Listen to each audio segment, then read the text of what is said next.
Suppose we have two plastic rods.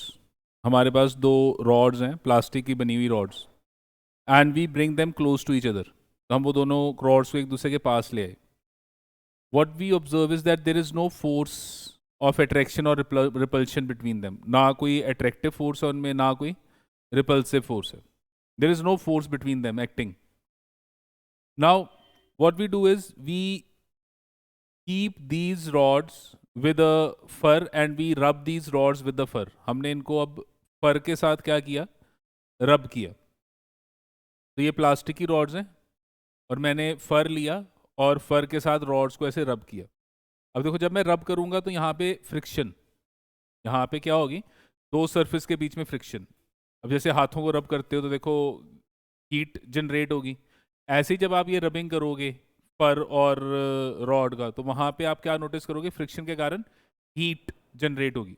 तो जब friction के कारण हीट जनरेट होगी, तो ये जो हीट है इसको आपके जो प्लास्टिक के रॉड और फर एब्जॉर्ब करेगी। मतलब ये जो मटेरियल है जो रब हो रहा है वो इस हीट को क्या करेगा, एब्जॉर्ब। और हीट को एब्जॉर्ब करने पे क्या होगा, जो इलेक्ट्रॉन्स होंगे वो एक्साइट होंगे। क्योंकि हमने पढ़ा हुआ है केमिस्ट्री में कि एनर्जी एब्जॉर्ब करने पे इलेक्ट्रॉन्स क्या करते हैं, अपने लोअर एनर्जी लेवल से हाई एनर्जी लेवल पे जाते हैं। और यहाँ पे इन दोनों मटेरियल्स में से जिस भी मटेरियल में लॉस ऑफ इलेक्ट्रॉन इजी होगा, वो अपने इलेक्ट्रॉन्स अपने गिवन सब्सटेंस में से लूज कर देगा और वो उसमें से इलेक्ट्रॉन्स निकल के दूसरे सब्सटेंस में चले जाएंगे। तो यहाँ पे हम क्या नोटिस करेंगे कि जब हम ऐसे रबिंग करेंगे तो फर में से इलेक्ट्रॉन्स निकल के प्लास्टिक में चले जाएंगे। तो जब मैं ऐसे रबिंग करूंगा तो ये फर में से इलेक्ट्रॉन्स निकल के कहाँ चले जाएंगे, प्लास्टिक में। और जब फर में से इलेक्ट्रॉन्स निकल के प्लास्टिक में जाएंगे तो फर के ऊपर जो चार्ज जनरेट होगा वो पॉजिटिव हो जाएगा और प्लास्टिक के ऊपर जो चार्ज जनरेट होगा वो नेगेटिव होगा। तो हम नोटिस करेंगे कि plastic will acquire negative charge और ये जो फर है it will possess a positive charge. तो यहाँ से अब एक बात निकल के आई कि अगर कोई बॉडी न्यूट्रल है तो आप उसको चार्ज कर सकते हो, और उसको चार्ज करने का एक ये मेथड है। This is one of the method of charging a body. क्या मेथड है कि आप उस बॉडी में से इलेक्ट्रॉन्स जो हैं वो लूज करवा दो या बॉडी को इलेक्ट्रॉन्स गेन करवा दो। जैसे हमारे पास लेट से ये एक बॉडी है और ये बॉडी राइट नाउ न्यूट्रल है, इसके अंदर बहुत सारे एटम्स हैं। तो जस्ट समझाने के लिए, इसमें सपोज 1000 प्रोटॉन्स हैं और 1000 ही इसमें इलेक्ट्रॉन्स हैं। तो अगर इसमें 1000 प्रोटॉन्स हैं तो इसका जो चार्ज है वो प्लस 1000 ई, क्योंकि एक प्रोटॉन का चार्ज हमने लास्ट क्लास डिस्कस किया था प्लस ई। और अगर इसमें 1000 इलेक्ट्रॉन्स हैं तो माइनस 1000 ई। और बॉडी का अगर मैं टोटल चार्ज लूँ तो body as a whole charge क्या हो गया, 0। बॉडी एज अ होल अभी न्यूट्रल है। मैंने क्या किया, इस बॉडी में से एक इलेक्ट्रॉन निकाल लिया। जैसे अभी देखो फर में से इलेक्ट्रॉन निकल गए, तो एक इलेक्ट्रॉन मैंने निकाल लिया। तो जब इस बॉडी में से मैंने एक इलेक्ट्रॉन निकाला तो मैं क्या नोटिस करूंगा कि ये नंबर ऑफ इलेक्ट्रॉन्स 1000 थे, अब 999 हो गए। तो जो चार्ज है वो अब माइनस 999 हो गया। और अब जो आपका यहाँ पे बॉडी जो आपको न्यूट्रल नजर आ रही थी उसका चार्ज प्लस ई हो गया, क्योंकि दोनों को ऐड करो, देखो 1000 एंड 999 ऐड करो तो प्लस 1000 माइनस 999, तो आंसर क्या हो गया, प्लस ई। तो बॉडी जो न्यूट्रल थी उस पर कौन सा चार्ज आ गया, positive charge. So when there is loss of electron from a body, the body will acquire positive charge. किसी भी न्यूट्रल बॉडी को अगर आप पॉजिटिव करना चाहते हो क्या करोगे, उसमें से इलेक्ट्रॉन निकाल लो। अच्छा, अगर मैं इस बॉडी से एक इलेक्ट्रॉन और निकाल लूं, if I take out one more electron from the body, अगर मैं यहां से एक और इलेक्ट्रॉन निकाल लूं, तो फिर अब यही जो वैल्यू है ये आपके पास 998 हो गई। आपके पास ये 998 इलेक्ट्रॉन्स, और अब जो आपका चार्ज होगा वो कितना हो जाएगा, प्लस 2e। जितने इलेक्ट्रॉन्स निकालते जाओगे बॉडी का उतना चार्ज ई टाइम्स बढ़ता जाएगा। अगर एक इलेक्ट्रॉन निकालोगे तो बॉडी का चार्ज प्लस ई, अगर एक और इलेक्ट्रॉन निकालो तो बॉडी का चार्ज ट्वाइस ऑफ ई, अगर मैं एक और इलेक्ट्रॉन निकालूंगा 3 टाइम्स ऑफ ई। अच्छा, अब यहाँ पे एक बात और बहुत इंपॉर्टेंट है जो समझने वाली है कि अगर मैं बॉडी में से इलेक्ट्रॉन निकालूंगा तो एक इलेक्ट्रॉन मिनिमम निकलेगा, फिर एक और तो 2 हो जाएंगे, फिर एक और 3 हो जाएंगे। मैं बॉडी में से ऐसे हाफ इलेक्ट्रॉन जो है वो नहीं निकाल सकता। तो मैं बॉडी में से हाफ इलेक्ट्रॉन क्यों नहीं निकाल सकता? क्योंकि लास्ट क्लास में हमने क्या कहा था कि इलेक्ट्रॉन एक फंडामेंटल पार्टिकल है, उसको मैं और छोटा नहीं कर सकता। तो जिस चीज़ को मैं और छोटा नहीं कर सकता, इसका मतलब वो जो मिनिमम चार्ज उसमें से निकलेगा वो कम से कम 1 इलेक्ट्रॉन होगा। तो अगर मिनिमम चार्ज कम से कम 1 इलेक्ट्रॉन होगा तो इसका मतलब ये हुआ कि बॉडी का चार्ज प्लस ई, प्लस 2e, फिर नेक्स्ट प्लस 3e, लेकिन 2.5e नहीं हो सकता। मतलब आप 1/3 ऑफ चार्ज, 1/3 ऑफ इलेक्ट्रॉन जितना चार्ज या 2/3 ऑफ ई चार्ज नहीं निकाल सकते। अगर बॉडी में से निकलेगा तो 1 इलेक्ट्रॉन, फिर एक और तो मतलब 2 इलेक्ट्रॉन, फिर एक और तो मतलब 3 इलेक्ट्रॉन, फिर एक और तो मतलब 4 इलेक्ट्रॉन। अब हमारे पास लेट अस से एक और बॉडी है, बॉडी 2। अब ये जो बॉडी 2 है, इस बॉडी 2 में हमने क्या नोटिस किया कि ये जो 1 इलेक्ट्रॉन हमने निकाला था ये इसको हमने दे दिया, और ये बॉडी 2 लेट अस से स्टार्टिंग में न्यूट्रल थी।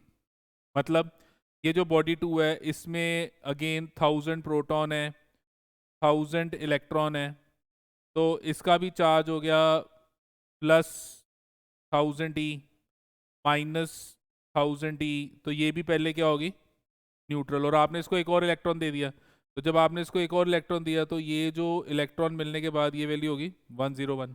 तो यहाँ पे ये जो वैल्यू है ये 101, और अगर ये 101 तो अब आपकी बॉडी का चार्ज कितना हो गया, माइनस ही। तो जिसको इलेक्ट्रॉन मिल रहा है वो न्यूट्रल से नेगेटिव, आपने एक और इलेक्ट्रॉन दे दिया तो इसका चार्ज -2e। तो यहां से एक बात पता लग रही है कि how you can make a body charge by loss और गेन ऑफ इलेक्ट्रॉन।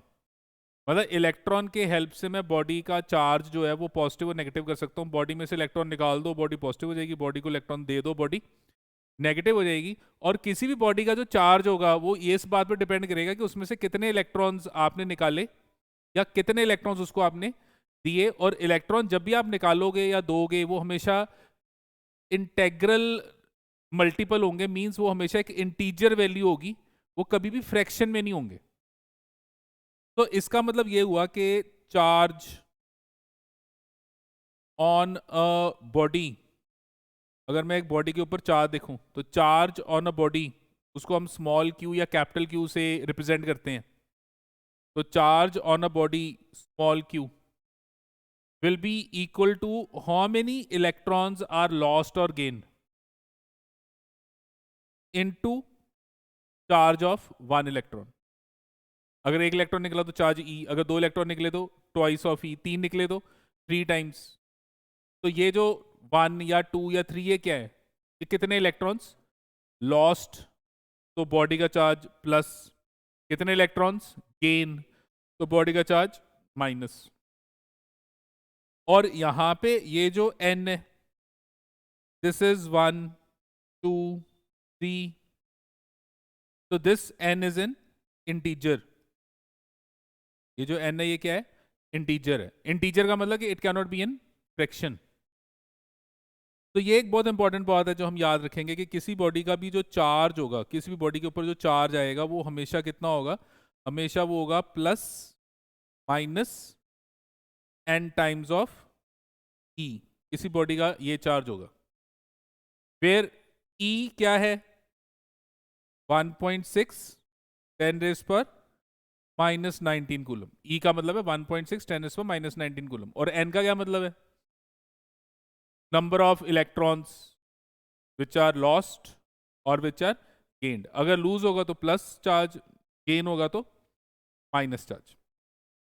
अच्छा, ये जो रिलेशन है इसको हम कहते हैं क्वांटाइजेशन ऑफ चार्ज। तो we call this relation as quantization of charge. Quantization का मतलब कि चार्ज की जो वैल्यू है वो फिक्स्ड है। किसी भी बॉडी का जो चार्ज होगा वो एक फिक्स्ड वैल्यू एक्वायर करेगा, एक डिस्क्रीट वैल्यू एक्वायर करेगा। बॉडी का चार्ज आपके अकॉर्डिंग नहीं होगा, बॉडी का चार्ज कितने इलेक्ट्रॉन निकले उसके अकॉर्डिंग होगा, आपके अकॉर्डिंग नहीं होगा। मींस जैसे आप कहते हो कि मैं चाहता हूं कि बॉडी का जो चार्ज है वो 0.8 10⁻⁻19 कूलम हो। आप चाहते हो कि मैं चाहता हूं कि ऐसा हो, तो देखो बॉडी जब न्यूट्रल होगी तो उसका चार्ज 0 है। आप बॉडी को अब चार्ज करना चाहते हो, क्या करोगे? इलेक्ट्रॉन निकालोगे, कम से कम एक इलेक्ट्रॉन निकालना पड़ेगा। तो कम से कम अगर एक इलेक्ट्रॉन निकालोगे तो बॉडी का चार्ज तो प्लस ई हो जाएगा ना, और प्लस ई का मतलब 1.6 10⁻⁻19 कूलम। अब देखो सीधा 0 से जंप करके वैल्यू 1.6 10⁻⁻19 कूलम होगी। ये जो बीच वाली वैल्यू आप चाहते हो वो पॉसिबल नहीं है। तो it will not have continuous value. Continuous का मतलब होता है जो आप चाहते हो, it will not have a continuous value, it will have a discrete value. Discrete का मतलब a fixed value, and that fix value is what? NE। तो इसलिए जो चार्ज की वैल्यू होगी किसी भी बॉडी पे उसकी वैल्यू फिक्स्ड होगी, डिस्क्रीट होगी। इसको हम क्या कहते हैं? क्वांटाइज्ड। तो that is known as quantization of charge. तो ये अब याद रखना है कि बॉडी का चार्ज हमेशा क्वांटाइज्ड होगा और उसकी वैल्यू कितनी होगी? Plus minus NE, where N is an integer and E is 1.6 10⁻⁻19 coulomb. Plus कब होगा? जब लॉस ऑफ इलेक्ट्रॉन गेन होगा तो नेगेटिव चार्ज।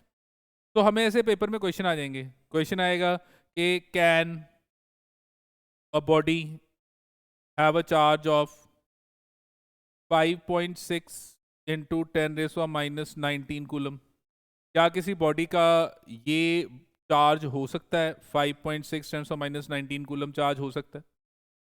तो हमारे पास क्वेश्चन में क्या है? हमारे पास क्वेश्चन में है कि बॉडी का चार्ज कितना है? 5.6 10⁻⁻19 कूलम, ये हमें दिया हुआ है। और चार्ज की वैल्यू हमेशा NE होगी। अभी हमने कहा कि उसकी वैल्यू हमेशा NE होगी। इसका मतलब क्या हुआ कि NE जो है वो 5.6 10⁻⁻19 है। इसका मतलब N क्या हुआ? 5.6 इंटू 10⁻⁻19 ओवर E। और E की वैल्यू कितनी है? 1.6 10⁻⁻19। तो देखो जब मैं इसको सॉल्व करूंगा तो ये जो वैल्यू है ये मेरे पास आ गई 7/2। 7/2 या कितनी आ गई? 3.5। ये क्या आ गया? फ्रैक्शन 3 या 4 तो ठीक है, पर 3.5 आ गया। और फ्रैक्शन पॉसिबल नहीं है, तो अगर फ्रैक्शन पॉसिबल नहीं है तो ये चीज नॉट पॉसिबल। और अगर ये चीज नॉट पॉसिबल तो इसका मतलब कि बॉडी का ये चार्ज नहीं हो सकता। No, body can not have this much charge. तो हमें ऐसे क्वेश्चन आ गया तो आप कैसे करोगे? जो भी आपको चार्ज दिया हुआ है उसको NE के साथ कंपेयर करो, और NE के साथ उसको कंपेयर करके N निकालो। अगर वो N इंटीजर आ रहा है तो इसका मतलब बॉडी वो चार्ज एक्वायर करेगी, और अगर वो N फ्रैक्शन आ रहा है तो बॉडी वो चार्ज एक्वायर नहीं करेगी। जैसे यही क्वेश्चन अगर बाय चांस हमारे पास होता कि वैल्यू जो है वो हमारे पास 56 इंटू 10⁻⁻18 है, तो अगर ये 56 इंटू 10⁻⁻18 चार्ज होता तो मैं इसको जब सॉल्व करता तो मेरे पास ये जो वैल्यू है ये आनी थी 35, एंड 35 इज एन इंटीजर, ये फ्रैक्शन नहीं है। तो दिस इज एन इंटीजर, तो यस इट इज पॉसिबल, ये पॉसिबल है। तो इसका मतलब हमारी जो बॉडी होगी उसका जो चार्ज होगा वो इतना पॉसिबल है। हाँ जी, क्लियर है? तो बॉडी का ये चार्ज पॉसिबल है। तो कहने का मतलब कि कोई भी बॉडी का जो चार्ज होगा वो NE, N हमेशा इंटीजर। बॉडी का चार्ज पॉजिटिव कब होगा? जब उसमें से लॉस ऑफ इलेक्ट्रॉन, और नेगेटिव कब होगा? जब गेन ऑफ इलेक्ट्रॉन। और आप किसी भी बॉडी को चार्ज कर सकते हो। न्यूट्रल बॉडी में पॉजिटिव नेगेटिव इक्वल होगा, वो लास्ट क्लास में हमने समझा था। न्यूट्रल बॉडी को चार्ज करना है तो इलेक्ट्रॉन निकाल दो, पॉजिटिव इलेक्ट्रॉन दे दो तो नेगेटिव। यही चीज मैंने यहाँ पे की है, यही चीज मैंने ये देखो ये प्लास्टिक और फर को रब करके की है। मैंने ये जो प्लास्टिक और फर को जब रब किया है तो फ्रिक्शन के कारण हीट आई, एनर्जी आई, इलेक्ट्रॉन जो है वो फर से निकल के प्लास्टिक में चले गए, प्लास्टिक का चार्ज नेगेटिव हो गया, फर का चार्ज पॉजिटिव हो गया। हाँ जी, क्लियर है ये? अब ये दोनों प्लास्टिक की रॉड्स जब नेगेटिवली चार्ज होगी, देखो अब मैं इनको क्लोज लेके आया, अब पहले फर से रब करने से पहले जब लेके आया था तो देयर वाज नो अट्रैक्शन और रिपल्शन, पर अब जब मैं इनको क्लोज लेके आऊंगा तो what I will notice is that there will be a repulsion. अब मैं क्या नोटिस करूंगा कि there will be a repulsion between the two rods, दो रॉड्स एक दूसरे से दूर जाएंगे, तो there will be a force acting between them, and this will be a repulsive force. And from here what I notice is that like charges repel each other. So what we notice is that like charges repel each other. तो जो like charges similar charges होंगे, अगर positive positive है या negative negative है, तो हमेशा एक दूसरे को रिपेल करेंगे। ऐसे ही अगर मैं यहाँ पे प्लास्टिक की जगह ग्लास रॉड लूँ, अब मैंने प्लास्टिक की जगह ग्लास की रॉड्स ले ली। अच्छा, स्टार्टिंग में जब मैं इनको क्लोज लेके आऊंगा there will be no attraction और रिपल्शन। तो अभी राइट नो कोई अट्रैक्शन या रिपल्शन नहीं है, क्योंकि अभी ये दोनों न्यूट्रल हैं। Now I rub this glass rods with silk cloth. तो मैंने अब ग्लास रॉड को किसके साथ रब किया? Silk cloth. अगेन फ्रिक्शन हुई, फ्रिक्शन से हीट आई, हीट से इन दोनों मटेरियल में से जिसमें से इलेक्ट्रॉन इजीली निकल सकता है वो उसमें से निकलेगा।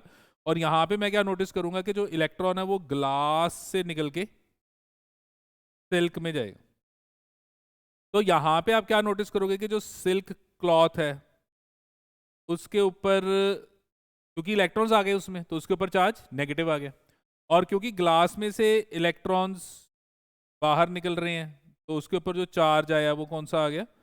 Positive charge. तो ग्लास के ऊपर पॉजिटिव चार्ज आ गया, और ये जो ग्लास के ऊपर पॉजिटिव चार्ज आया, अगर ये दोनों ग्लास रॉड्स को मैं क्लोज लेके आऊंगा तो यहाँ पे भी अब मैं क्या नोटिस करूंगा? They will repel each other. तो अगर मैं देखो ये दोनों ग्लास रॉड्स को क्लोज लेके आऊंगा तो again what I will notice is that there is repulsion. तो जो लाइक चार्जेस होंगे वो हमेशा एक दूसरे को रिपेल करेंगे, और रिपल्शन के लिए फोर्स लगेगी, उस फोर्स को हम इलेक्ट्रोस्टैटिक फोर्स ऑफ रिपल्शन कह रहे हैं।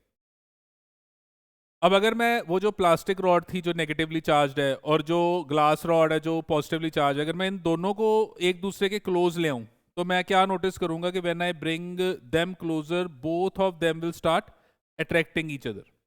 तो there will be a force of attraction. तो यहां पे हम क्या नोटिस करेंगे कि अट्रैक्टिव फोर्स होगी, there will be a force of attraction. And यहां से हमने क्या नोटिस किया कि unlike charges attract each other. तो unlike charges attract each other, साथ साथ में लिखते रहना। तो जो अनलाइक चार्जेस हैं वो अट्रैक्ट करेंगे, लाइक चार्जेस रिपेल करेंगे, अनलाइक चार्जेस अट्रैक्ट करेंगे। तो चाहे आपके पास लाइक चार्जेस हों चाहे अनलाइक चार्जेस हों, either there will be force of repulsion और there will be force of attraction between the two bodies.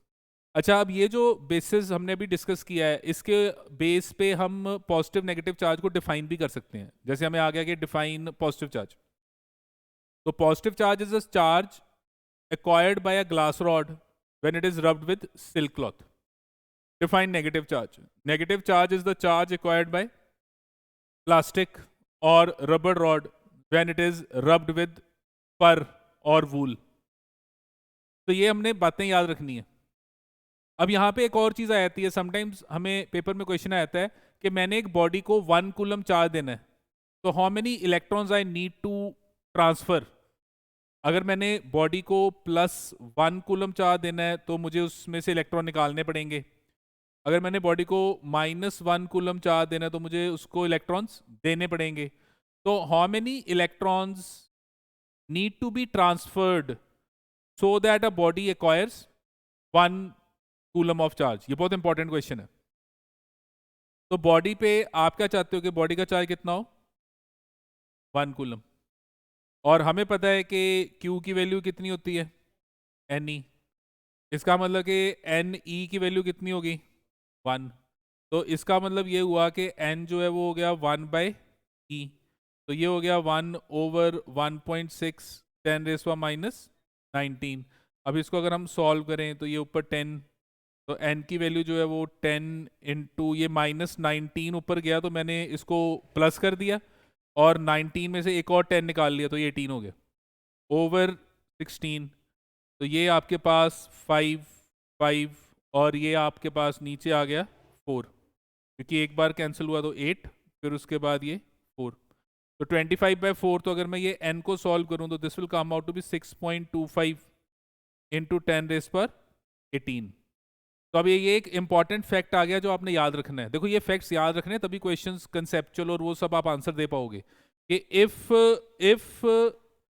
6.25 into 10⁻18 electrons, if 6.25 into 10⁻18 electrons are transferred from a body, if 6.25 into 10⁻18 electrons are transferred from a body, the body will acquire 1 coulomb of charge.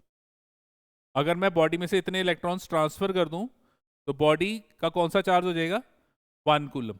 So if 6.25 into 10⁻18 electrons are transferred from a body, the body will acquire 1 coulomb of charge. अच्छा, अब पहली चीज आप में से कईयों को लगेगा कि सर देखो 6.25 तो फ्रैक्शन है, आपने कहा था फ्रैक्शन तो n आना ही नहीं चाहिए। तो देखो अगर ये अकेला 6.25 आता तो yes it is a fraction which is not possible, लेकिन 6.25 के साथ 10 की पावर अगर मैं 3 मल्टीप्लाई कर दूं तो ये जो वैल्यू है ये बन जाएगी 6250 and it is not a fraction. तो ये ध्यान से देखो यहाँ पे ये 18 मल्टीप्लाई हो रहा है, तो अगर ये 10 की पावर 18 है तो इसका मतलब ये जो वैल्यू बनेगी ये 6250 और ऐसे ऐसे ऐसे करते 16 जीरोज आएंगे और मतलब ये टोटल 16 जीरोज होंगे क्योंकि 2 डेसिमल ये हो गए, उसके बाद 16 जीरोज जाके ये जो वैल्यू बनेगी ये एक इंटेग्रल वैल्यू है, एक इंटीजर है। और अगर आप ध्यान से देखो अगर मैं यहाँ पे ये 16 जीरो डालूं तो बहुत बड़ी वैल्यू है। इसका मतलब बॉडी में से कितने सारे इलेक्ट्रॉन्स निकालोगे तब जाके बॉडी के ऊपर 1 कूलम चार्ज आएगा। इतने इलेक्ट्रॉन्स निकालना, बोलना तो आसान है, प्रैक्टिकली निकालना बहुत मुश्किल है। तो इसका मतलब ये जो 1 कूलम ऑफ चार्ज है, ये जो 1 कूलम ऑफ चार्ज है, this is a very big amount of charge, बहुत बिग अमाउंट ऑफ चार्ज है। तो डेली लाइफ में हमें bodies 1 coulomb 2 coulomb 3 coulomb charge वाली नहीं मिलेंगी। डेली लाइफ में जब हम चार्ज बॉडीज को देखेंगे तो उनका जो चार्ज है वो 1 कूलम से बहुत कम होगा। क्यों कम होगा? क्योंकि 1 कूलम करने के लिए देखो कितने इलेक्ट्रॉन निकालने पड़ रहे हैं जो प्रैक्टिकली बहुत डिफिकल्ट है।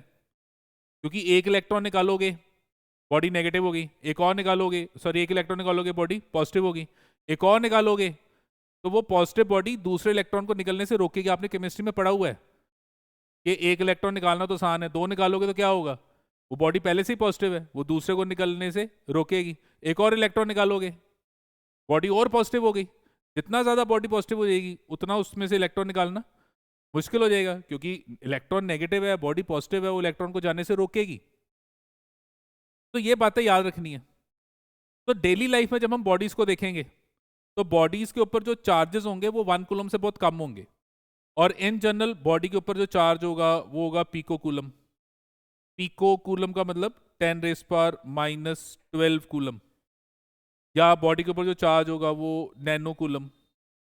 नैनो कूलम का मतलब 10⁻⁹ कूलम। या जो बॉडी पे चार्ज होगा वो माइक्रो कूलम। माइक्रो कूलम का मतलब 10⁻⁶ कूलम। या बॉडी के ऊपर जो चार्ज होगा वो मिली कूलम। मिली कूलम का मतलब 10⁻³ कूलम। तो जब हम न्यूमेरिकल सॉल्व करेंगे तो जनरली चार्जेस की value pico coulomb, nano coulomb, micro coulomb, milli coulombs में होगी।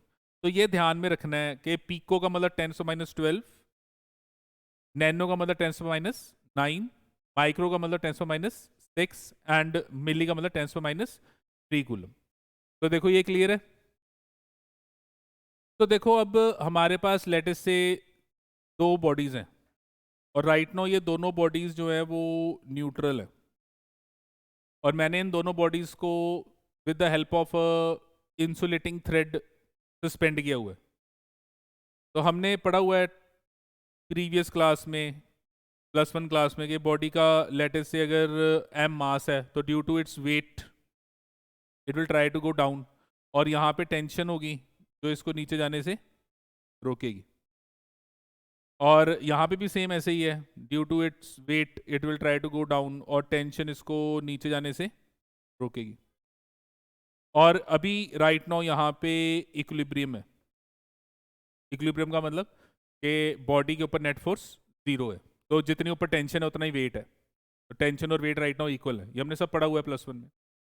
अब मैंने क्या किया, मैंने जो मेरी बॉडीज हैं उनको पॉजिटिव चार्ज दे दिया, मैंने उनमें से इलेक्ट्रॉन निकाला, इनको पॉजिटिव चार्ज दे दिया। इस बॉडी को मैंने चार्ज दे दिया Q1 Q2।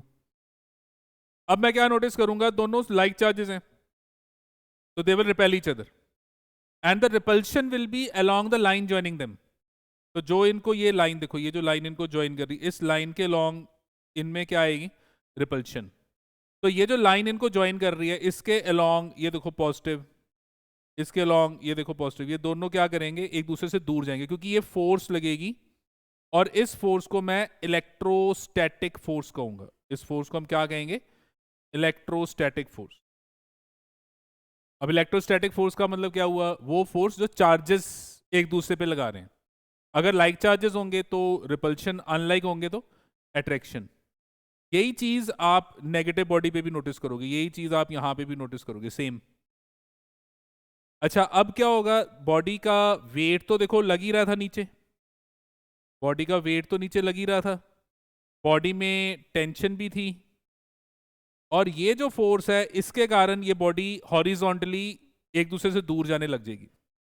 तो आपका ये जो गिवन थ्रेड है वो क्या करेगा, ये जो आप वर्टिकल देख रहे हो उसके साथ अब कुछ एंगल बनाना शुरू कर देगा। पहले यहाँ पे वो वर्टिकल रेस्ट पे था, पर यहाँ पे अब वो एंगल बनना शुरू हो जाएगा विद वर्टिकल। और ऐसे एंगल बनते बनते एक टाइम आएगा जब यहाँ पे भी नेट फोर्स क्या हो जाएगी, 0। यहाँ पे भी बॉडी किस में आ जाएगी, इक्विलिब्रियम। और ये सारी फोर्सेस एक दूसरे को क्या करेंगी, बैलेंस। इन तीनों का नेट आंसर जो आएगा वो क्या हो जाएगा, 0। तो अगर आप नोटिस करो तो अब जो थ्रेड है वो वर्टिकल के साथ क्या कर रही है, एंगल बना रही। क्यों, क्योंकि दो बॉडीज के बीच में अब एक और फोर्स लगने लग गई। कौन सी फोर्स लगने लग गई, electrostatic force of repulsion in this case. और अगर मैं ये वाला केस लूं तो इलेक्ट्रोस्टैटिक फोर्स ऑफ अट्रैक्शन। इस केस में मेरे पास ये जो बॉडी है ये पॉजिटिव है, ये जो बॉडी है ये नेगेटिव है, तो यहाँ पे जो फोर्स लगेगी वो दोनों के बीच में अट्रैक्टिव हो जाएगी। इलेक्ट्रोस्टैटिक फोर्स जो लगेगी वो दोनों के बीच में अट्रैक्टिव हो जाएगी, और ये क्लोज आएंगी। ये बॉडी, पहले बॉडीज दूर जा रही थी, अब बॉडीज क्लोज आएंगी। पर ये जो अब फोर्स आप नोटिस कर रहे हो, ये आप जो इलेक्ट्रोस्टैटिक फोर्स जो आप नोटिस कर रहे हो, इस फोर्स की वैल्यू क्या है, इस फोर्स का अमाउंट क्या है, ये फोर्स कितनी है, that was studied by Coulomb. Coulomb ने इस फोर्स को स्टडी किया and he gave a law, that is Coulomb's law, and that law helps us to calculate the amount of the force. Direction तो पता लग गई कि लाइक चार्जेस रिपेल करेंगे, अनलाइक चार्जेस अट्रैक्ट करेंगे, वो तो समझ में आ गया। लेकिन वो फोर्स लगेगी कितनी, उसका अमाउंट क्या होगा, कितनी फोर्स लगेगी, तो that is given by Coulomb's law. Now what does Coulomb's law state?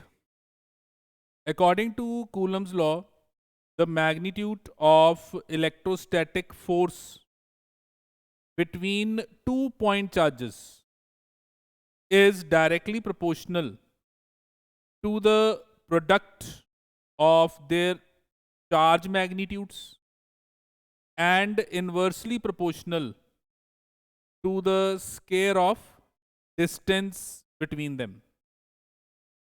तो देखो जो कूलम्स लॉ है वो क्या कहता है, कूलम्स लॉ कहता है कि अगर हमारे पास 2 पॉइंट चार्जेस हैं, तो पहली चीज हम जो बात कर रहे हैं वो किसकी बात कर रहे हैं, पॉइंट चार्जेस। तो पहले पॉइंट चार्जेस का क्या मतलब है, वो चार्ज जिसका साइज निग्लिजिबल है, वो चार्ज जिसका साइज निग्लिजिबल है। अच्छा, वो चार्ज जिसका साइज निग्लिजिबल का क्या मतलब, कि आपकी बॉडी का जो साइज है वो गिवन स्टडी में आप इग्नोर कर रहे हो।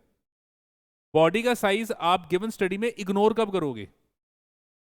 जब बॉडी जिनको पढ़ रहे हो उनके बीच में जो डिस्टेंस है, उनके बीच में जो गैप है, वो बहुत ज्यादा है in comparison to the size.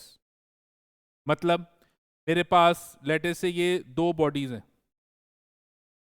एक बॉडी का चार्ज Q1 है, ये दूसरी बॉडी है उसका चार्ज Q2 है, और इन दोनों के बीच में देखो ये डिस्टेंस ऑफ सेपरेशन है, और ये जो बॉडी है उसका साइज ये कैपिटल आर। अब ये जो कैपिटल आर है वो इस स्मॉल आर के सामने बहुत छोटा नहीं है, ठीक है, स्मॉल आर बड़ा है, कैपिटल आर छोटा है, लेकिन ये जो दोनों के बीच में वैल्यूज हैं वो बहुत ज्यादा फर्क नहीं है। तो इस केस में ये जो बॉडीज नजर आ रही हैं they are not point objects, body point objects नहीं है। पर अगर मैं यही वाली बॉडीज लूं, ये मेरा Q1 है और ये हमारा Q2 है, अब ये Q1 और Q2 के बीच में जो डिस्टेंस ऑफ सेपरेशन है वो लेटे से ये R है, और ये जो आपके पास Q1 का साइज है वो कैपिटल R है। अब अगर आप ध्यान से नोटिस करो तो जो ये R है that is very much small. अब देखो कैपिटल R बहुत छोटा है, स्मॉल r कैपिटल R के कंपैरेटिवली बहुत बड़ा है।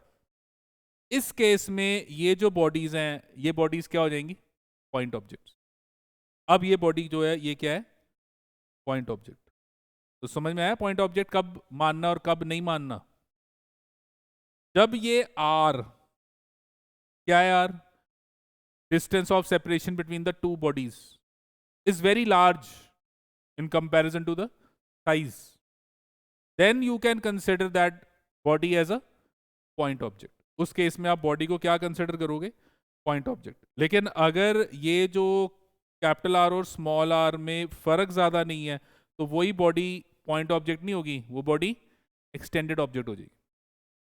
मेरे पास ये दो चार्जेस हैं, एक चार्ज की वैल्यू Q1 है, दूसरे चार्ज की वैल्यू Q2 है, और ये दोनों चार्जेस के बीच में जो डिस्टेंस ऑफ सेपरेशन है वो लेटे से हमारे पास R है। So distance of separation between them is R। और यहाँ पे ये जो बॉडीज का साइज है वो इस R के सामने बहुत छोटा है, तो these bodies are point objects. और अगर ये दोनों बॉडीज लाइक चार्जेस हैं तो ये एक दूसरे को क्या करेंगे? रिपेल। और अगर अनलाइक है तो क्या करेंगे? अट्रैक्ट। देखो अगर ये लाइक चार्जेस हैं तो आप क्या नोटिस करोगे? आप नोटिस करोगे कि ये एक दूसरे को ऐसे रिपेल करेंगे along the line joining the two, repel करेंगे along the line joining the two। और अगर ये बॉडी एक पॉजिटिव है और दूसरी नेगेटिव है तो फिर ये क्या करेंगे? अट्रैक्ट करेंगे, अट्रैक्ट करेंगे along the line joining the two। वही जो लाइन इनको जोड़ रही है उसी लाइन के लॉन्ग अट्रैक्ट। अब ये समझना है, देखो जब आप पॉइंट चार्ज बोलते हो, When you talk about point charge, जब आप पॉइंट चार्ज बोलते हो तो पॉइंट का मतलब एक पॉइंट, दो पॉइंट चार्जेस हैं, तो जो लाइन उनको जोड़ रही है, जैसे मेरे पास देखो ये एक पॉइंट, ये एक पॉइंट, ये एक चार्ज हो गया, एक ये चार्ज हो गया, तो इनको ये जो लाइन जोड़ रही है, ये लाइन जोड़ रही है, देखो ये इनको लाइन जोड़ रही है। अब ये जो लाइन आपको नजर आ रही है जो इनको जोड़ रही है ये वाली, इस लाइन के अलोंग, इस लाइन के अलोंग आपका जो गिवन फोर्स है वो लगेगा। अगर ये दोनों लाइक चार्जेस हैं तो ये लाइन के अलोंग ऐसे फोर्स लगेगी। समझ में आ रहा है मैं फोर्स कैसे बना रहा हूं? और अगर ये अनलाइक है, एक पॉजिटिव है एक नेगेटिव है, तो फोर्स ये लाइन के अलोंग ऐसे लगेगी। तो सीधी बात है, पॉइंट चार्ज है तो पॉइंट है, तो लाइन के दो एंड हैं, एक एंड पे एक पॉइंट चार्ज है, दूसरे एंड पे दूसरा पॉइंट चार्ज है, लाइन ज्वाइनिंग द टू है, और फोर्स हमेशा जब लगेगी तो उस लाइन के अलोंग लगेगी। अगर लाइक चार्जेस हैं तो repulsive away from the charges, और अगर वो दोनों जो चार्जेस हैं वो अनलाइक हैं तो फोर्स लगेगी टुवर्ड्स द टू चार्जेस। अच्छा, अब मैं लेटेस्ट से यहाँ पे दोनों को पॉजिटिव मान के चलता हूँ जस्ट समझाने के लिए। तो मेरे पास जो फोर्स लगेगी, देखो ये Q1 पे जो फोर्स लगेगी और ये जो Q2 पे फोर्स लगेगी वो इस लाइन के लॉन्ग ऐसे अवे, और वैल्यू दोनों सेम होंगी। वैल्यू सेम होगी। अब देखो इस पे फोर्स कहाँ लग रही है, लेफ्ट साइड, इस पे फोर्स कहाँ लग रही है, राइट साइड। एक पे फोर्स लग रही है लेफ्ट साइड, दूसरे पे फोर्स लग रही है राइट साइड। अच्छा एक पे लग रही है लेफ्ट साइड, दूसरे पे लग रही है राइट साइड। तो अगर आप ध्यान से नोटिस करो तो आप क्या देख रहे हो कि forces are opposite but their values are equal. Why? Third law, to every action there is equal and opposite reaction. Q1 Q2 पे फोर्स लगा रहा है और Q2 Q1 पे, दोनों एक दूसरे पे क्या कर रहे हैं, फोर्स लगा रहे हैं। तो action and reaction are equal and opposite. तो ये जो फोर्स दोनों पे लगेगी उसकी वैल्यू सेम होगी बट डायरेक्शन जो है वो ऑपोजिट होगी। और वो जो डायरेक्शन बनेगी वो इस बात पे डिपेंड करेगी कि वो चार्जेस लाइक हैं या वो चार्जेस अनलाइक हैं। तो डायरेक्शन समझ में आ गई। अब उस फोर्स की वैल्यू क्या है वो कूलम ने बताया। तो कूलम हमें बता रहा है मैग्नीट्यूड ऑफ द फोर्स। तो हम जो अब रिलेशन यहां लिखेंगे वो डायरेक्शन के लिए नहीं है, वो किसके लिए, magnitude of the force. And according to coulomb the magnitude of this force is directly proportional to the product of the charge magnitudes. Directly proportional to the product of charge magnitudes. Charge magnitudes का मतलब कि अगर ये charge minus में भी होगा तो भी आपने यहां माइनस नहीं लिखना, सिर्फ उसकी वैल्यू लिखनी है। तो यहां पे चार्जेस पॉजिटिव हैं या नेगेटिव हैं उससे डायरेक्शन डिसाइड होगी, पॉजिटिव है या नेगेटिव है उससे डायरेक्शन डिसाइड होगी। और वो डायरेक्शन आप ये फिगर में डिसाइड कर लोगे वो लाइन के ऊपर। लेकिन जब वैल्यू लिखनी है, जब वैल्यू लिखनी है तो आपने जस्ट उनके चार्जेस के मैग्नीट्यूड्स को क्या करना है, मल्टीप्लाई करना है।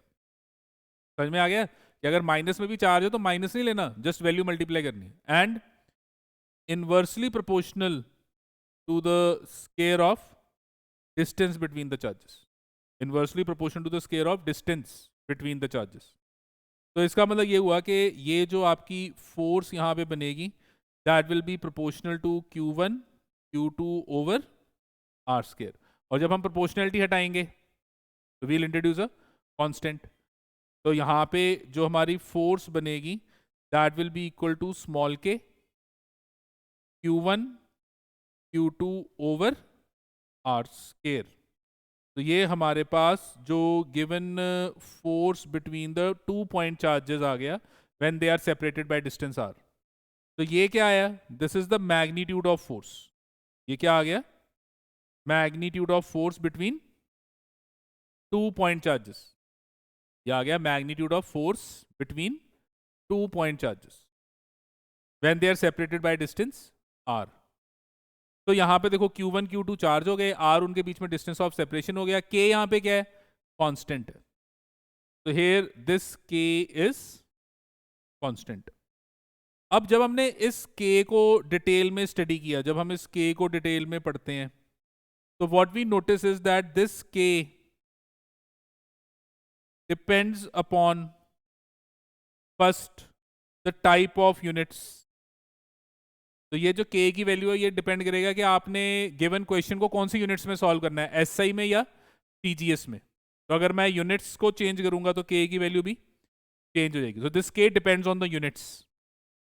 एंड दूसरा, it depends on the medium between two charges. तो it depends on the medium between two charges. ये जो दो चार्जेस आपको नजर आ रहे हैं इनके बीच में जो मीडियम है उस मीडियम के ऊपर ये के की वैल्यू डिपेंड करेगी। मतलब ये जो Q1 Q2 है, अगर मैं इनके बीच में जो मीडियम है वो बदल दूं तो इस गिवन के की वैल्यू भी क्या करेगी, चेंज हो जाएगी। अगर हमें कुछ नहीं दिया हुआ तो फिर हमारा जो गिवन मीडियम यहां होगा दैट विल बी एयर और वैक्यूम। अगर कुछ नहीं दिया हुआ, जस्ट दिया हुआ है कि चार्जेस हैं उनके बीच में ये डिस्टेंस है और मीडियम के बारे में बात ही नहीं की हुई, तो फिर वो मीडियम क्या होगा, एयर और वैक्यूम। एंड एयर या वैक्यूम को हम कहते हैं फ्री स्पेस। एयर या वैक्यूम को क्या कहते हैं, फ्री स्पेस। तो ये याद रखना है कि if not mentioned then by default the medium is air और vacuum and that is known as free space. अब देखो, अगर आप ध्यान से ये रिलेशन देखो तो कुछ याद आ रहा है, ऐसा कुछ आपने पहले पढ़ा हुआ है, आपने +1 में कुछ ऐसा एक रिलेशन किया हुआ है, अगर आप याद करो तो। हाँ जी, कौन सा रिलेशन आपने +1 में किया हुआ है? ग्रेविटेशनल फोर्स, याद है ग्रेविटेशनल फोर्स? दो बॉडीज, दो बॉडीज हैं, एक बॉडी का मास m1 है, दूसरी बॉडी का मास m2 है, उनके बीच में डिस्टेंस ऑफ सेपरेशन जो है वो r है। तो ये जो बॉडीज हैं ये एक दूसरे को क्या करेंगी, due to their masses attract करेंगी, और वो जो अट्रैक्टिव फोर्स होगी that will be equal to g m1 m2 by r square. और वहाँ पे ये जो g है इसको हम क्या कहते हैं, यूनिवर्सल ग्रेविटेशन कांस्टेंट। और ये जो यूनिवर्सल ग्रेविटेशन कांस्टेंट g है इसकी वैल्यू जो है वो 6.67 इंटू 10⁻11 न्यूटन मीटर स्क्वायर पर किलोग्राम स्क्वायर। और अगर मैं यूनिट्स को बदलूं, अगर मैं यहाँ पे जो गिवन यूनिट है कैपिटल जी की वो सीजीएस लूं, न्यूटन को मैंने डाइन कर दिया, मीटर को सेंटीमीटर, किलोग्राम को ग्राम, तो ये जो वैल्यू है ये हो जाएगी 6.67 इंटू 10⁻8 डाइन सेंटीमीटर स्क्वायर पर ग्राम स्क्वायर। तो देखो यूनिट के बदलने से जी बदल रहा है, लेकिन अगर मैं यहां पे इनके बीच में कोई मीडियम ले आऊं तो उससे जी की वैल्यू चेंज नहीं होगी। तो +1 में जो ये कांस्टेंट था कैपिटल जी वो सिर्फ किस पे डिपेंड कर रहा था, यूनिट्स पे। ये जो कैपिटल जी है ये सिर्फ कैपिटल जी किस पे डिपेंड कर रहा था, यूनिट्स पे। मीडियम बीच में चेंज करने से उसकी वैल्यू पे कोई फर्क नहीं पड़ रहा था, लेकिन चार्जेस में पड़ रहा है। चार्जेस में यूनिट बदलने से भी के बदलेगा और मीडियम बदलने से भी के बदलेगा। मतलब मैं अगर यहाँ पे ये चार्जेस के बीच में मीडियम वाटर कर दूं, अगर मैं ये चार्जेस के बीच में जो मीडियम है वो क्या कर दूं, वाटर, तो फोर्स की वैल्यू बदल जाएगी। Q1 नहीं बदलेगा, Q2 नहीं बदलेगा, R नहीं बदलेगा, क्या बदलेगा, K। और K के बदलने से फोर्स की वैल्यू चेंज हो जाएगी। तो अब हम इस K को थोड़ा सा स्टडी करेंगे इन डिटेल। अब हम इस K को फोकस करेंगे क्योंकि हमने भी नोटिस किया कि ये K जो है वो कांस्टेंट है, बट तभी कांस्टेंट है अगर मीडियम फिक्स्ड है। मीडियम बदलेंगे तो K की वैल्यू चेंज हो जाएगी। तो what is the value of this K? तो अब हम इस K की वैल्यू को स्टडी करेंगे। तो ये जो स्मॉल k है this is equal to 1/4 pi epsilon.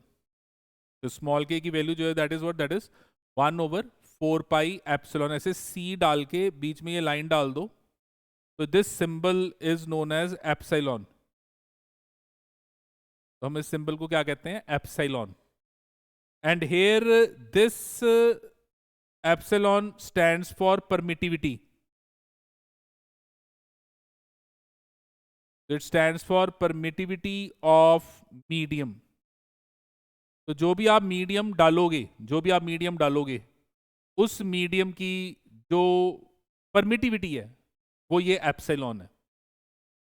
And what does this permittivity signify, मतलब ये है क्या permittivity? It is the hindrance, it is the hindrance given by the two, given by the medium for the interaction of two charges. Hindrance given by the medium for the interaction of two charges. ये जो दो charges हैं उनके बीच में जैसे water डाल दिया तो वो वाटर उन चार्जेस की जो इंटरेक्शन है उसमें जो हिंड्रेंस देगा वो परमिटिविटी है। और अलग अलग मीडियम्स की परमिटिविटी अलग है। जैसे अगर वाटर होगा तो उसकी परमिटिविटी अलग होगी, अगर आपके पास अल्कोहल डाल दोगे दो चार्जेस के बीच में तो परमिटिविटी अलग होगी, अगर वो जो मीडियम है वो वुड कर दोगे तो परमिटिविटी अलग होगी। अलग अलग मीडियम की परमिटिविटी अलग अलग है। तो इसका मतलब ये हुआ कि जो आपकी फोर्स होगी वो कितनी हो जाएगी, 1/4 pi epsilon Q1 Q2 over R square. तो ये हमारे पास फोर्स की वैल्यू होगी, क्योंकि ये K की वैल्यू हमने लिखी तो K की वैल्यू होगी 1/4 पाई एप्सिलॉन। तो ये आ गया 1/4 pi epsilon Q1 Q2 by R square. और ये जो आपको एप्सिलॉन नजर आ रहा है for different mediums its value is different. Different mediums के लिए एप्सिलॉन की वैल्यू डिफरेंट होगी। और अगर मैं इस एप्सिलॉन की यूनिट देखना चाहता हूँ तो इस एप्सिलॉन को देखो मैं ऊपर ले गया तो ये हो गया 1/4 pi Q1 Q2 over R square into F. तो अगर मैं इसकी यूनिट देखूं तो देखो ये ऊपर आ गया कूलम, तो ये आ गया कूलम स्केयर, नीचे आ गया per newton per metre square.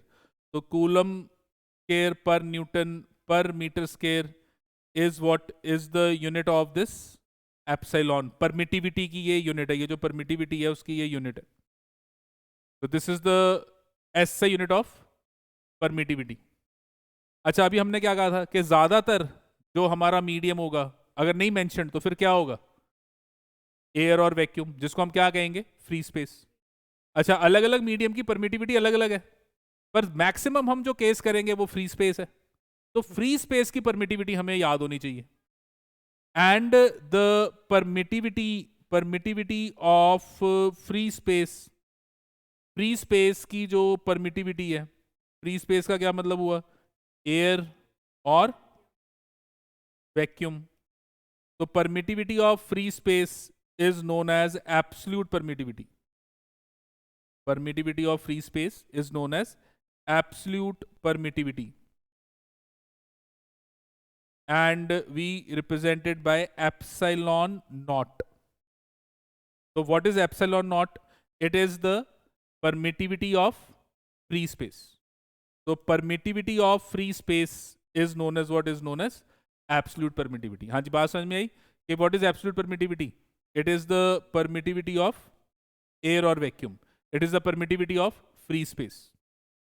And the value of this permittivity of free space is 8.85 into 10 raised power minus 12 coulomb square per newton per metre square. तो ये वैल्यू अब हमने याद रखनी है, क्योंकि हमें ये जो वैल्यू है ये एग्जाम में आएगी, बहुत बार आएगी, क्योंकि आगे जितने भी चैप्टर्स हैं उसमें ये इंपॉर्टेंट फैक्टर है, इंपॉर्टेंट कांस्टेंट है जो आना ही आना है। तो हमने ये वैल्यू अब याद रखनी है कि permittivity of free space is known as absolute permittivity, उसको हम एप्सिलॉन नॉट कहते हैं, और उसकी वैल्यू कितनी है, 8.85 into 10⁻12 coulomb square per newton per metre square. अच्छा, अब फ्री स्पेस की तो ये हो गई, पर वाटर की परमिटिविटी अलग है, वुड की परमिटिविटी अलग है, अल्कोहल की परमिटिविटी अलग है। तो अलग अलग मीडियम्स की परमिटिविटी अलग अलग है, उनको हमने लर्न नहीं करना, सिर्फ इसको लर्न करना है। वो जो वैल्यू होगी उसको अब हम कैसे डील करेंगे, तो उसके लिए हमारे पास एक पैरामीटर है, that is relative permittivity of medium. तो हमारे पास आ गया रिलेटिव परमिटिविटी ऑफ मीडियम। तो रिलेटिव परमिटिविटी ऑफ मीडियम को हम रिप्रेजेंट करते हैं बाय एप्सिलॉन आर। तो epsilon R is what it is, relative permittivity of medium. जैसे रिलेटिव परमिटिविटी ऑफ ग्लास, या रिलेटिव परमिटिविटी ऑफ वाटर, या रिलेटिव परमिटिविटी ऑफ अल्कोहल। तो किसी भी मीडियम की रिलेटिव परमिटिविटी। तो relative permittivity of a medium is the permittivity of medium over its absolute permittivity. So it is the permittivity of medium. It is the permittivity of medium over its absolute permittivity. तो अगर मैं कहूँ कि what is the permittivity, what is the relative permittivity of water, तो relative permittivity of water is permittivity of water divided by absolute permittivity. तो फिर इसका मतलब ये हुआ कि किसी भी मीडियम की जो परमिटिविटी होगी, किसी भी मीडियम की जो परमिटिविटी होगी, that will be equal to epsilon naught into epsilon R. तो परमिटिविटी ऑफ अ मीडियम, किसी भी मीडियम की जो परमिटिविटी होगी, permittivity of a medium will be equal to epsilon naught times its relative permittivity. तो ये क्या है, this is the relative permittivity of the same medium जिसकी आप बात कर रहे हो। मींस अगर यहाँ पे ये वाटर है तो ये भी वाटर होगा, अगर यहाँ पे ये वुड है तो ये भी गुड होगा। तो जिस भी मीडियम की आप बात करो उसकी रिलेटिव परमिटिविटी। अच्छा अब देखो, ऊपर भी परमिटिविटी है, नीचे भी परमिटिविटी है, तो अगर आप दोनों को रेशो में निकालोगे तो ये जो रिलेटिव परमिटिविटी आएगी that will have no units. तो relative permittivity has no units. तो परमिटिविटी के तो यूनिट्स हैं पर रिलेटिव परमिटिविटी की कोई यूनिट नहीं है, इट्स जस्ट अ नंबर। जैसे अगर मैं वाटर की बात करूं, अगर मैं वाटर की बात करूं तो वाटर का जो रिलेटिव परमिटिविटी है वो 80 है। ऐसी अलग अलग मटेरियल्स की रिलेटिव परमिटिविटी एक न्यूमेरिकल वैल्यू है, किसी का 5 होगा, किसी का 10 होगा, किसी का 12.2 होगा, किसी का 31.5 होगा। तो रिलेटिव परमिटिविटी एक न्यूमेरिकल वैल्यू है। अब देखो, आपको ये एब्सोल्यूट तो पता ही लग गया, ये तो आपने लर्न करना ही है। तो एग्जामिनर पेपर में आपको ये रिलेटिव परमिटिविटी देगा, वो कहेगा कि दो मीडियम्स के बीच में अल्कोहल है जिसका रिलेटिव परमिटिविटी 8 है। तो ये वैल्यू तो उसने आपको 8 दे ही दी है और ये वैल्यू आपको पता है, तो आप इन दोनों को मल्टीप्लाई कर दो तो आपको अल्कोहल की क्या मिल जाएगी, परमिटिविटी। तो किसी भी मटेरियल की परमिटिविटी हमें एग्जाम में नहीं दी होगी, हमें उसकी क्या दी होगी, रिलेटिव परमिटिविटी, जो कि एक न्यूमेरिकल वैल्यू है, और उसको हम एप्सिलॉन से मल्टीप्लाई करेंगे तो हमें उस गिवन मटेरियल की परमिटिविटी की वैल्यू मिल जाएगी। और for your free space, for free space your relative permittivity is 1। Why? Because relative permittivity क्या था, relative permittivity is the permittivity of medium over absolute. अगर फ्री स्पेस निकालना है तो ऊपर भी फिर परमिटिविटी किसकी लोगे, फ्री स्पेस की, और फ्री स्पेस की परमिटिविटी एप्सिलॉन ही है, ऊपर और नीचे वैल्यू सेम हो जाएगी, तो आंसर क्या हो जाएगा, 1।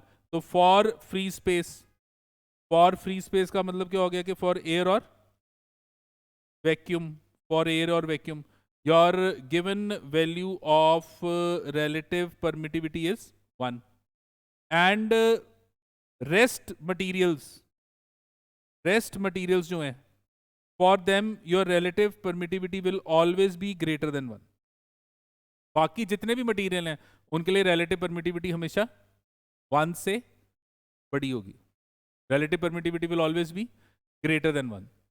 हाँ जी, समझ गए इस बात को कि एब्सोल्यूट परमिटिविटी की वैल्यू जो है वो एप्सिलॉन होगी, relative permittivity of a medium is permittivity of medium over epsilon, और relative permittivity is 1 for your free space that is air और वैक्यूम, और रेस्ट जितने भी मटेरियल हैं उनकी वैल्यू हमेशा रिलेटिव परमिटिविटी की 1 से ज़्यादा होगी। तो अगर मैं इस सारे को कंक्लूड करूं तो इस सारे को कंक्लूजन में हम क्या नोटिस करेंगे कि अगर दो चार्जेस हैं और एक की वैल्यू Q1 है और दूसरे की वैल्यू Q2 है और उनके बीच में डिस्टेंस R है और उनके बीच में लेटिस से मीडियम है, और वो जो मीडियम है उसकी रिलेटिव परमिटिविटी एप्सिलॉन R है, तो ये जो चार्जेस के बीच में फोर्स लगेगी उसकी वैल्यू कितनी होगी, 1/4 pi epsilon naught into epsilon R। Why? क्योंकि हमने जो फॉर्मूला लिखा था वो क्या था, 1/4 pi epsilon Q1 Q2 over R square, ये फॉर्मूला लिखा था ना। और एप्सिलॉन की हमने वैल्यू अब निकाल ली, वो कितनी है, epsilon naught into epsilon R। तो ये force between 2 point charges separated in a medium, तो ये क्या आया, this is your electrostatic force between 2 point charges in a medium of relative permittivity epsilon R। तो ये हमारे पास फोर्स का रिलेशन आ गया। एंड अगर वो जो चार्जेस हैं, अगर ये जो चार्जेस हैं Q1 एंड Q2 और ये जो चार्ज हैं इनके बीच में फ्री स्पेस, फ्री स्पेस का मतलब कि इनके बीच में क्या है, एयर या वैक्यूम, तो ये जो आपकी रिलेटिव परमिटिविटी की वैल्यू है, ये क्या हो जाएगी? 1। और अगर ये 1 हो गई तो फिर जो force between the two charges होगी वो कितनी हो जाएगी? 1/4 pi epsilon naught Q1 Q2 over R square. तो ये देखो रिलेशन में फर्क नजर आ रहा है। सिंपल जो वैल्यू आ गई वो कितनी आ गई? 1/4 pi epsilon naught Q1 Q2 by R square. और ये वाला जो रिलेशन है, ये रिलेशन हम बहुत ज़्यादा यूज करेंगे। दोनों रिलेशंस आने चाहिए, दोनों रिलेशंस आने चाहिए, लेकिन जो दूसरा रिलेशन जब फ्री स्पेस है वो हमने एक्सटेंसिवली मैक्सिमम यूज करना है। और ये क्या है? This is the force between the two charges in free space. तो ये आप क्या नोटिस कर रहे हो? This is the force between two point charges in free space. तो ये 2 पॉइंट चार्जेस के बीच में फोर्स है when they are in free space. अच्छा, अब ये जो आपको वैल्यू नजर आ रही है 1/4 पाई एप्स नॉट, अगर अब मैं ये जो वैल्यू है इसको नोटिस करूं 1/4 पाई एप्स नॉट, तो देखो ये एप्स नॉट तो आपको पता है, अभी बताया था एप्स नॉट की वैल्यू कितनी थी? 8.854 10⁻12। ठीक है, और 4 और पाई भी तो कांस्टेंट है। तो ये सारी वैल्यू मेरे को पता है, सारी वैल्यू कांस्टेंट है, बस सिर्फ नीचे है, डिनोमिनेटर में है। तो इसको हम सॉल्व कर लेंगे और इसकी वैल्यू जब हम निकालते हैं तो that comes out to be 9 into 10⁻9। तो बड़ी सिंपल वैल्यू आ गई। जब 1/4 की वैल्यू कितनी आ गई? 9 इंटू 10⁻9। क्योंकि ये फॉर्मूला बैकबोन है इस चैप्टर का, ये फॉर्मूला तो हर जगह ही लगना है। और जब ये फॉर्मूला हर जगह लगना है तो 1/4 को सॉल्व भी करना पड़ना है। तो 1/4 की वैल्यू सिंपल कितनी है? 9 into 10⁻9 newton metre square per coulomb square. तो it is newton metre square per coulomb square. और अगर मैं ये 1/4 को डाइन में सीजीएस में निकालूं तो ये वैल्यू आ जाएगी 1 dyne centimetre square stat coulomb square. तो it is 9 centimetre square per stat coulomb square. तो ये अब आपने याद रखना है, ये एक बहुत इंपॉर्टेंट आपके पास फैक्ट आ गया कि 1/4 की वैल्यू एसआई में कितनी है? 9 इंटू 10⁻9। और सीजीएस में कितनी है? 1। सीजीएस में कितनी है? 1। मतलब ये जो आपको 1/4 नजर आ रहा है, इसकी वैल्यू एसआई में कितनी है? 9 इंटू 10⁻9। और इसी की वैल्यू सीजीएस में कितनी है? 1। तो समटाइम्स क्या होगा, जब आप कंपटीशन के क्वेश्चंस कर रहे होगे तो वहां पे ऐसे लिखा होगा F is equal to Q1 Q2 over R square. फिर आपको कहे सर यहाँ तो K ही नहीं है। K क्यों नहीं है? क्योंकि वो जो K था 1/4 उसको आपने क्या ले लिया? 1।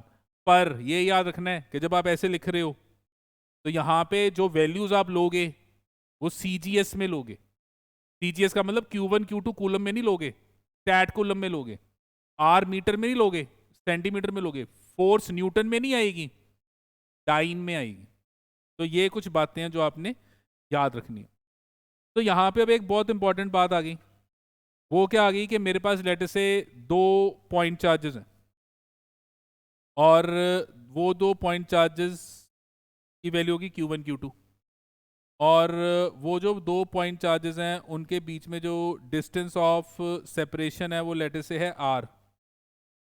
अभी राइट नाउ इनके बीच में जो गिवन सेपरेशन है that is free space, that is air और वैक्यूम। तो यहाँ पे जो फोर्स लग रही है उसकी वैल्यू जो है वो होगी 1/4 pi epsilon naught Q1 Q2 by R square. अब मैंने क्या किया, बीच में मीडियम डाल दिया। अब ये जो हमने इन दोनों के बीच में मीडियम डाला, उस गिवन मीडियम का जो रिलेटिव परमिटिविटी है वो एप्सिलॉन आर है। तो फिर अब यहाँ पे जो force between the two charges लग रही है उसको हमने कह दिया FM। तो this FM is the force between the two charges in medium. तो ये क्या है? Force between the two charges in free space. और ये है force between the same two charges, वही वाले दो charge, same distance of separation, distance of separation भी वही है, बस सिर्फ अब क्या फर्क पड़ गया कि they are separated in a medium. तो ये जो आपकी गिवन फोर्स यहाँ पे लग रही है, इसकी वैल्यू कितनी होगी, 1/4 pi epsilon naught into epsilon R Q1 Q2 by R square. तो ये हमारे पास आ गई इक्वेशन 1 और ये आ गई हमारे पास इक्वेशन 2। और अगर अब मैं देखो ये दोनों इक्वेशंस को डिवाइड कर दूं, करो डिवाइड, तो देखो जब आप डिवाइड करोगे तो 1/4 pi epsilon naught Q1 Q2 by R square दोनों में सेम है, दोनों में कैंसिल हो जाएगा और ये जो वैल्यू आएगी ये आ जाएगी एप्सिलॉन आर। जब मैं सॉल्व करूंगा तो मेरे पास ये वैल्यू आ गई। तो ये डेफिनेशन आ गई रिलेटिव परमिटिविटी की। अगर हमने रिलेटिव परमिटिविटी को डिफाइन करना है तो ये रिलेटिव परमिटिविटी की डेफिनेशन आ गई कि what is relative permittivity, it is the ratio of force between the two charges in free space to the force between the same two charges same distance of separation but in a medium. जिस medium में आप force ले रहे हो, ये जिस medium में आप फोर्स ले रहे हो उसी मीडियम की ये रिलेटिव परमिटिविटी आ रही है। मतलब जिस मीडियम में आप फोर्स ले रहे हो उसी की क्या आ रही है, रिलेटिव परमिटिविटी। तो ये देखो हमारे पास रिलेटिव परमिटिविटी की डेफिनेशन आ गई और रिलेटिव परमिटिविटी जो है उसको हम डाइलेक्ट्रिक कांस्टेंट भी कहते हैं। तो अभी एक बात और याद रखनी कि relative permittivity is also termed as dielectric constant और रिलेटिव परमिटिविटी का सिंबल जो है वो एप्सिलॉन आर है। डाइलेक्ट्रिक कांस्टेंट को हम रिप्रेजेंट करते हैं बाय कैपिटल के। अच्छा, जब मैंने स्टार्टिंग में स्मॉल के लिखा था वो स्मॉल के था 1/4 पाई एप्सिलॉन। ये स्मॉल के और ये कैपिटल के दोनों अलग हैं। तो जो हम यहाँ कैपिटल के लिख रहे हैं वो कैपिटल के हम किसके लिए लिख रहे हैं, डाइलेक्ट्रिक कांस्टेंट। और हमारा जो रिलेटिव परमिटिविटी है और डाइलेक्ट्रिक कांस्टेंट है ये दोनों सेम वैल्यू है। तो कभी कभी न्यूमेरिकल में आपको एग्जामिनर कह देगा dielectric constant of water, relative permittivity बोलने की जगह क्या कहेगा, डाइलेक्ट्रिक कांस्टेंट। तो डाइलेक्ट्रिक कांस्टेंट और रिलेटिव परमिटिविटी दोनों मतलब सेम है और ज्यादातर न्यूमेरिकल्स में डाइलेक्ट्रिक कांस्टेंट वर्ड यूज होगा। तो रिलेटिव परमिटिविटी और dielectric constant of a medium is the ratio of permittivity of the medium to the absolute permittivity. या फिर जो दूसरी डेफिनेशन है वो क्या है कि डाइलेक्ट्रिक कांस्टेंट और relative permittivity of a medium is the ratio of electrostatic force between the two charges separated by certain distance in vacuum to the electrostatic force between the same two charges separated by same distance in that medium.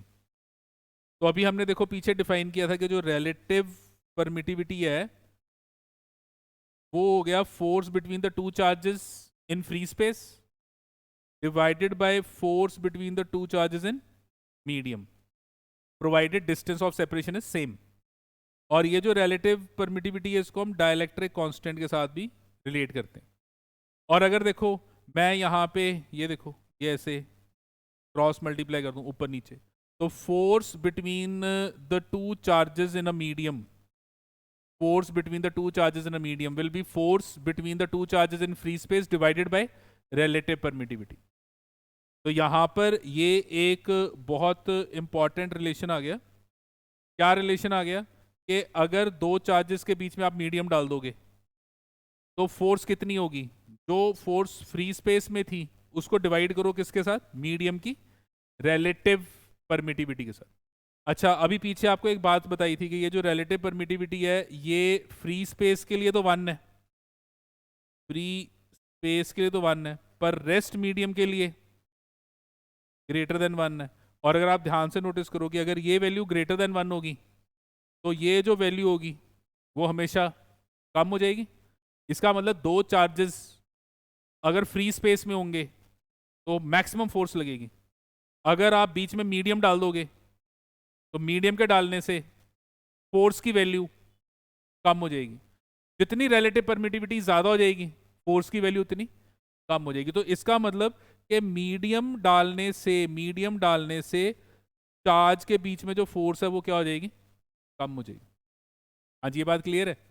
इसका मतलब दो charges हैं, अगर आप उन दो charges को free space में लोगे तो मैक्सिमम फोर्स लगेगी, और अगर आप उनके बीच में कोई मीडियम डाल दोगे तो फोर्स कम हो जाएगी। और वो फोर्स डिपेंड करेगी उस मीडियम की रिलेटिव परमिटिविटी पे।